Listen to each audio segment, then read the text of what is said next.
Standard சயின்ஸில் 11th யூனிட்டில் முக்கியமான டாபிக் ஹைட்ரோ கார்பன்களின் பயன்கள். ஸோ ஹைட்ரோ கார்பன்கள் எதில் பயன்படுது அப்படின்னா எரிபொருளாக பயன்படுது. எல்பிஜி கேஸில், பெட்ரோலில், மண்ணெண்ணெயில் பல முக்கியமான செயற்கை பொருட்கள் தயாரிக்க பயன்படுது. அப்புறம் முக்கியமாக டயர் தயாரிக்க, நெகிழி பூட்டிகள், பிளாஸ்டிக் பாட்டில் தயாரிக்க ஹைட்ரோ கார்பன்கள்லாம் பயன்படுது. அடுத்து ஆல்கஹால் எதுக்கு பயன்படுது? கரைப்பானாக, புரைத்தடுப்பானாக, அது போக செயற்கை பொருட்களில் மூலப்பொருளாக இருக்குது. ஆல்டிஹைடுகள் அப்படின்னா ஃபார்மால்டிஹைடில்.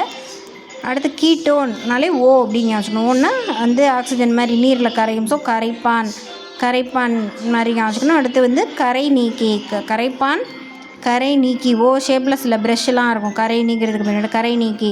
அடுத்து ஈத்தர் மயக்கமுட்டி வலி நிவாரணி. எஸ்டர்கள் எல்லா சமையல் எண்ணெய்களிலும் லிப்பிடுகளிலும் எஸ்டர் உள்ளது. எல்லா சமையல் எண்ணெய், அதுக்கப்புறம் லிப்பிடுகளில் எண்ணெய் உள்ளது. அடுத்து சோப்பு மற்றும் டிடர்ஜென்ட். சோப்பு மற்றும் டிடர்ஜென்ட்களில் இருக்கும் பரப்பு இழுவிசை குறைப்பிகள். ஸோ சோப்பு மற்றும் டிடர்ஜென்ட்டில் என்ன இருக்குன்னா, சோப்பு மற்றும் டிடர்ஜென்ட்களில் பரப்பு இழுவிசை குறைப்பிகள் இருக்குது. ஸோ இது என்ன பண்ணுதுன்னா, நீர் மூலக்கூறுகளை சுற்றி நின்று பரப்பு இழுவிசையை குறைக்கிறது. ஸோ இது மூலமாக என்ன ஆகுதுன்னா, சோப்பு என்பது ஒன்றிலிருந்து அதற்கு மேற்பட்ட கொழுப்பு அமிலங்களின் உப்பு. ஸோ இது அழுக்கு நீக்க கொழுப்பு அமிலங்கள் உப்பே என்ன பண்ணும், நார்மலாக கிருமியெல்லாம் அழிக்கும்.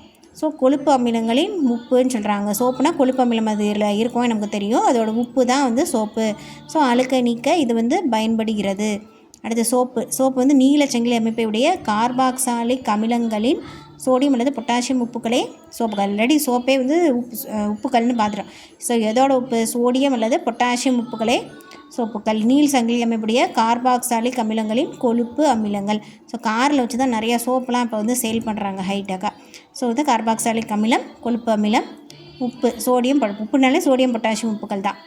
அடுத்து 2 மூலப்பொருட்கள் தேவைப்படுகிறது சோப்பு தயாரிப்பதற்கு. ஒன்று கொழுப்பு, ஆல்ரெடி பார்த்துட்டோம். இன்னொன்று காரம். பெரும்பாலும் சோப்பு தயாரிக்க சோடியம் ஹைட்ராக்சைடு என்ற காரத்தை பயன்படுத்துகிறோம். ஜோடியா பயன்படுத்துகிறோம். ஜோடியா தான் நம்ம வாங்குவோம். சோப்பு வாங்கினா 2ஆக வாங்கிடுவோம். ஸோ சோடியம் ஹைட்ராக்சைடு பயன்படுது. அதே மாதிரி பொட்டாசியம் ஹைட்ராக்சைடு கூட பயன்படுத்தலாம். பொட்டாசியத்தை அடிப்படையாக வைத்து உருவாக்கும் சோப்பானது சோடியத்தை அடிப்படையாக வைத்து உருவாக்கும் சோப்பை விட நீரில் எளிதில் கரைந்து போகும் தயாரிப்புகளை உருவாக்குறது. பொட்டாசியம் தான் ஈஸியாக கரைஞ்சிரும். பொட்டு வச்சுருந்தா கூட தண்ணி போட்டால் டக்குன்னு கரைஞ்சிரும் நமக்கு. ஸோ அந்த மாதிரி.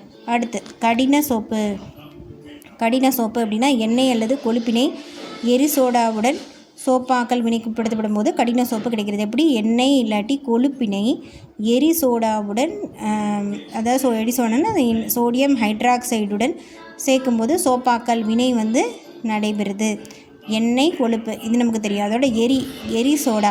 ஸோ எண்ணெய் அப்படி எரிச்சு விட்டோம்னா எண்ணெயில் எரிஞ்சு அப்படி ஹார்டாகி நமக்கு சோப்பாக்கல் கடின சோப்பு கிடைக்கிறது. ஸோ இது சலவை செய்வதற்கு பயன்படுது. அடுத்து பென் சோப்பு அப்படின்னா எண்ணெய் அல்லது கொழுப்பினை பொட்டாசியம் உப்பினை பயன்படுத்தி சோப்பாக்கல் மூலம் பொட்டாசியம் உப்பு அதை எரிக்கலாம் செய்யாமல் சோடியம் ஹைட்ராக்சைடுனா எரிக்கிறது. ஸோ பொட்டாசியம் ஹைட்ராக்சைடு அப்படின்னா கொஞ்சம் மைல்டாக இருக்கும். ஸோ சோப்பாக்கல் வினை இது மூலமாக மென் சோப்பு நமக்கு கிடைக்கும். சோப்பு தயாரிக்கும் முறை ஒரு குடுவையில் சோப்பு தயாரிக்க எண்ணெய் ஒரு இரும்புகளில் 10% சற்று அதிகமான காரக்கரைசலை சேர்க்க வேண்டும். அதில் நீராவி செலுத்தி கொதிக்க வைக்கணும். எண்ணெய் நீரார் பகுப்படைஞ்சு சோப்பாக்கல் வினை நடக்கிறது. அடுத்து உப்பிடுதல்னா சாதாரண உப்பு சேர்க்கப்படுகிறது. சோப்பு வீழ்படிவாகும். அடுத்து திரவத்தின் கெட்டியான பொருளாக மிதந்து வரும். அதனை பிரித்தறிந்து குளிர்விக்கும் போது அதுதான் சோப்பாக மாறுது. சோப்பு மீது கடின நீரின் விளைவு. கடின நீரில் இருக்கும், அதாவது கடின நீர்னா நம்ம சால்ட் வாட்ரு, இந்த போர் வாட்ரு. ஸோ போர் வாட்டரில் எப்படினாலும் கால்சியம் இருக்கும், மெக்னீஷியம் அயனிகள்லாம் இருக்கும். ஸோ அது சோப்பின் சுத்தம் செய்யும் செயலை கட்டுப்படுத்துகிறது. கடின நீர் சோப்போடு சேரும்போது ஸ்கம் என்ற உலக வீழ்படிவு உருவாகிறது. அதனால் மெல்லிய படலம் உருவாகிறது. அதனால் நீக்க முடியாத ஒரு வகை படிவினை உருவாக்குறது. ஸோ துணியின் தரத்தை குறைக்குது. ஸோ அந்த ஹார்ட் வாட்டர்னால என்னென்ன ப்ராப்ளம் வருது அப்படின்னு சொல்லியிருக்காங்க. அடுத்து சாதாரண சோப்பை ஏன் கடின நீரில் பயன்படுத்த இயலாது அப்படின்னா, கடின நீரில் பயன்படுத்தும் போது கால்சியம், மெக்னீஷியம் அயனிகளை வீழ்படிய செய்கிறது. ஸோ ஸ்கம் படிவை உருவாக்கிறது. சோப்பை கடின நீரில் எளிதாக பயன்படுத்த இயலாது. அதுதான் அடுத்த வீடியோவில் அடுத்ததை பற்றி பார்ப்போம்.